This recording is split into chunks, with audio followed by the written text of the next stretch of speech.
Last week we asked AI to help us make a non-spicy salsa, and as soon as it told us go get a can of tomatoes, we knew it was gonna be horrible. So let's put on some tunes and make a fresh non-spicy salsa. The full ingredients list is found down below in the description. Things we're gonna do are very similar to making a normal spicy salsa. Just when you're dealing with your jalapeno, remember to take out the white part and the seeds so there's no spice at all. Let's get started with step 1. On medium heat, we add butter to our frying pan.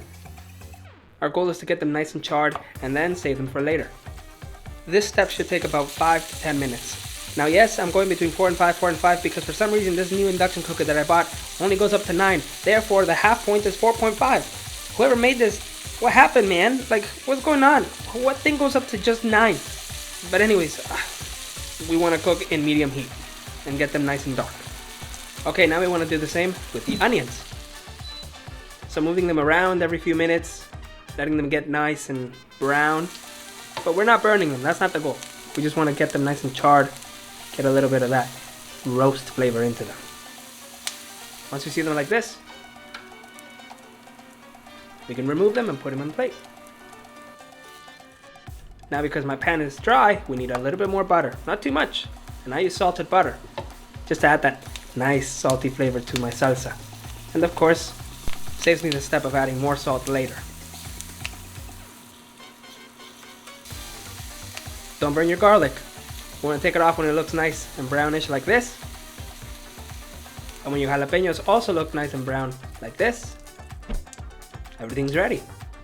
We grab our ingredients and now we can take it to a blender or a processor and we can process to our desired consistency. Now I went to town on this consistency and oh boy, I forgot. Remember when I said we used salted butter? Well, if you add more salt. It's too salty! Yep. Ruined it.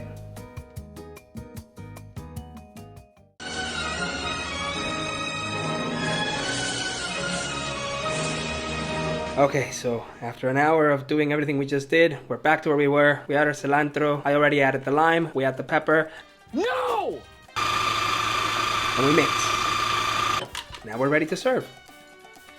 I'm sorry I didn't tell you this before, but I used half of the onion and chopped it into nice little square pieces. Put it in cold water to take away the bitter taste that onion can have sometimes and to add some crunch. Then we can finally add a little bit of salt.